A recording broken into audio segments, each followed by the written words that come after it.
J'aimerais vous parler d'un événement qui s'est passé il y a des milliers d'années. Mais pourtant, aujourd'hui en 2016, est toujours une réalité. J'aimerais vous parler d'un homme qui est descendu sur cette terre il y a des milliers et des milliers d'années, mais qui pourtant, aujourd'hui, en 2016, est toujours une vérité et est toujours vivant. Pour cela, j'aimerais vous raconter l'histoire de Matthieu 26, lorsqu'un homme nommé Jésus-Christ allait mourir sur cette croix crucifié. Alors qu'il allait se faire vendre par Judas, alors qu'il allait se faire vendre par ses propres disciples, il a décidé d'aller sur cette montagne des Oliviers appelée Gethsémane durant la nuit. Et c'est pour ça que dans Matthieu 26, le verset 31, il nous parle de cette nuit, ce qui signifie qu'en réalité, il est venu dans le mont des Oliviers avec 3 disciples durant la nuit. Et alors qu'il était dans ce mont des Oliviers, Jésus-Christ a décidé en réalité de partir tout seul et d'aller prier. Et il va faire une requête particulière à ses disciples. Il va leur demander en réalité de prier et de veiller avec lui. Et alors qu'il va leur demander de prier et de veiller avec lui, il va être pris d'angoisse, pris de peur, non pas en réalité parce qu'il allait se faire crucifier, mais parce qu'il voyait en réalité et qu'il portait les péchés de toute l'humanité sur son dos. Et il leur dit, mes disciples, veillez et priez, car vous ne tomberez pas dans la tentation. Et alors qu'il part et qu'il s'exile et qu'il va prier son Dieu et qu'il va dire à Dieu, non pas ma volonté, mais ta volonté, il va revenir espérant trouver de l'aide dans ses disciples. Et là, qu'est-ce qu'il va voir? Il va voir des disciples qui dorment. Et alors qu'ils dorment, Jésus va leur dire, mais réveillez-vous, réveillez-vous, car le retour du royaume est proche. Et alors qu'il leur dit ceci, j'imagine que ses disciples se sont réveillés. Et il est parti reprier. Et quand il est parti reprier, il est revenu, et qu'est-ce qu'il retrouve? Ses disciples en train de dormir une seconde fois. Ses disciples n'ont pas dormi qu'une seule fois, ils n'ont pas dormi que quelques minutes, ils ont dormi même une deuxième fois. Et Jésus-Christ va décider de repartir une troisième fois. Affligé, angoissé, il va décider de prier son Père une troisième fois. Et il va revenir vers ses disciples, les retrouvant une troisième fois endormis. Cette histoire, mes frères et sœurs, est une réalité aujourd'hui. Ces disciples qui dormaient durant cette nuit n'est autre que vous et moi, n'est autre que cette France aujourd'hui, n'est autre que cette Église que l'Éternel a appelée, n'est autre que Paris. À vue d'œil, les disciples croyaient qu'ils étaient vivants, mais en réalité, ils étaient morts. Pourquoi? Beaucoup d'entre vous diront, c'est normal, il faisait nuit, donc ils étaient fatigués, ils étaient assoupis. Et je vous dirais, oui, tu as raison. Il faisait nuit et ils étaient assoupis. Mais qu'est-ce que la Bible nous dit? La Bible nous dit ceci dans Psaume 104, le verset 4. Tu emmèneras les ténèbres et il fera nuit. Qu'est-ce que ça veut dire? Ça veut dire que la nuit est apparentée aux ténèbres. Donc quand il faisait nuit à Gethsémane, sous-entendu, ils étaient dans les ténèbres. Et suivez-moi s'il vous plaît, écoutez attentivement parce que c'est vraiment fort. La Bible nous dit dans 1 Roi 2, le verset 10, que tu te coucheras avec tes pères et on t'enterrera. Qu'est-ce que ça veut dire?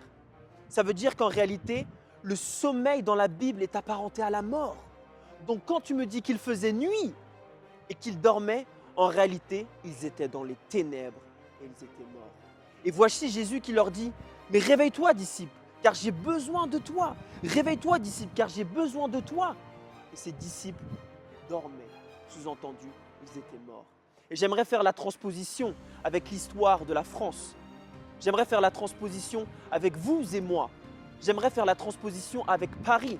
Aujourd'hui, vous voyez, on est dimanche matin. Sous-entendu, hier, on était samedi soir. Beaucoup d'entre nous sont partis faire la fête. Beaucoup d'entre nous sont partis boire de l'alcool.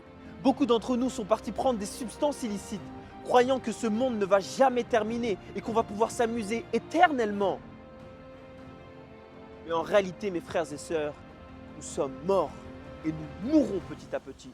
Et nous le voyons, il y a eu les attentats de Daesh, il y a eu les attentats de Charlie Hebdo. Il n'y a pas un jour où il n'y a pas un homme ou une femme qui se suicide dans le RER, dans le métro. Pourquoi? Ce monde, mes frères et sœurs, va bientôt mourir. Une crise va arriver, mes frères et sœurs, et il nous faut être prêts. Et la réalité des choses, c'est comme ses disciples, comme Pierre et ses deux disciples, nous dormons aujourd'hui. Comme Pierre et ses deux disciples, en réalité, nous sommes morts. Et pourtant, à vue d'œil, nous croyons être en vie. Nous rigolons, nous buvons, nous sortons, mais en réalité, nous sommes dans les ténèbres. Et Jésus-Christ vient vers ses disciples encore une fois et leur dit ceci: réveillez-vous, veillez et priez car le retour de Jésus-Christ est proche. Le royaume des cieux est proche. La Bible nous dit ceci: lorsqu'il y a vie, il y a lumière. Sous-entendu, lorsque Jésus-Christ en réalité t'appelle dans les ténèbres, en réalité il t'appelle à sortir des ténèbres. Et Apocalypse 18 nous dit ceci: sortez de Babylone car elle tombe. La Babylone d'aujourd'hui, c'est tout ça. Tout ce système financier. Et ce système va tomber. Une crise va arriver. Et personne n'est à l'abri. Et l'Éternel aujourd'hui nous appelle en réalité de ces ténèbres, comme les disciples étaient. Il faisait nuit, ils étaient dans les ténèbres. Et l'Éternel nous appelle en réalité à sortir de ces ténèbres et à nous appeler à la lumière. Et la lumière n'est autre qu'apparentée dans la Bible à la vie. Et qui est la vie? Jean 14, le verset 6 nous dit ceci. Jésus dit: je suis la vérité, le chemin et la vie. Qu'est-ce qu'il veut dire par là? Il veut dire qu'en réalité, en dehors de lui, il n'y a que mort. Ça veut dire que toute personne qui n'est pas née de nouveau avec lui, toute personne qui n'a pas fait cette rencontre avec Jésus-Christ est en réalité mort. La France d'aujourd'hui est morte. Paris aujourd'hui est mort et en réalité, nous dormons. C'est pourquoi, mes frères et sœurs, l'appel est le suivant. Et je ne suis pas venu ici pour être populaire. Je suis venu ici pour qu'on se réveille ensemble. La France aujourd'hui a besoin d'un réveil.